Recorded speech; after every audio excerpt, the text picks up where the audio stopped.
वे अपने शिकार को कभी वापस नहीं उगलते। और मैंने भी 1 मीटर लंबे ब्लैक मम्बा को निगल लिया था।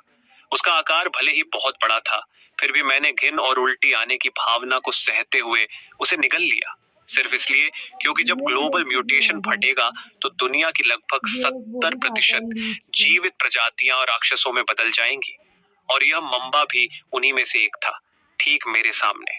मेरी पिछली जिंदगी में यही सांप एक बेहद भयानक ब्लैक पाइथन बन गया था, और केवल तभी जब मैं इसे निगल लेता मैं इसके साथ साथ इवॉल्व कर सकता था। इसलिए ग्लोबल म्यूटेशन से 3 घंटे पहले पुनर्जन्म लेने के बाद मैं तुरंत अपने कमरे से भागा और सीधे अपने घर के पीछे वाली पहाड़ी की ओर दौड़ पड़ा, उस मांबा को पागलों की तरह ढूंढते हुए।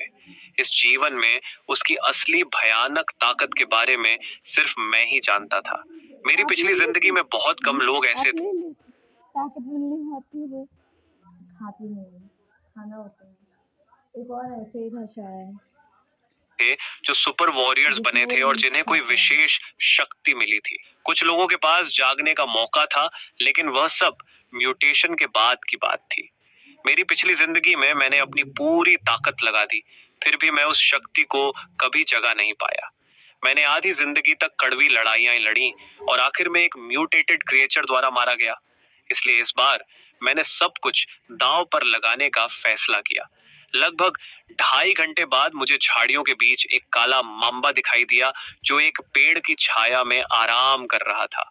मैं सोच रहा था कि इसे जिंदा कैसे निगलूं, तभी अचानक पास से म्याऊं की आवाज आई। एक बड़ा और ताकतवर काला बिल्ली उस ब्लैक मम्बा को देख चुका था। उसकी आंखें चमक उठी और वह धीरे धीरे दबे पांव आगे बढ़ने लगा। जब दोनों के बीच की दूरी 30 सेंटीमीटर से भी कम रह गई तो मांबा अचानक झपट पड़ा। बिल्ली और सांप आपस में उलझकर जमीन पर लुढ़कने लगे। कुछ ही पल बाद चक्कर खाया हुआ मांबा भागने की कोशिश करने लगा, लेकिन मैं उस बिल्ली को उसे लेकर भागने कैसे देता। वह जैसे किसी मसालेदार स्वादिष्ट शिकार पर टूट पड़ा था और अपने पंजों से बार बार वार कर रहा था। थोड़ी ही देर में ब्लैक मम्बा इतना घायल हो गया कि वह मौत के किनारे पहुंच गया। ठीक उसी समय जब बिल्ली सिर ऊंचा और सीना ताने उसे खाने ही वाली थी, मैं अचानक झाड़ियों से बाहर कूद पड़ा। डरी हुई काली बिल्ली कई मीटर दूर उछल गई और फिर मुड़कर मुझे घूरने लगी, लेकिन मैंने उसकी तरफ कोई ध्यान नहीं दिया। मैंने एक हाथ से मांबा को पकड़ा और समय देखा, 4:59।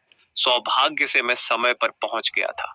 वह काली बिल्ली अभी भी दूर खड़ी मुझे घूर रही थी, जैसे कह रही हो कि अगर यह 2 पैरों वाला इंसान बीच में ना आता तो मैं अब तक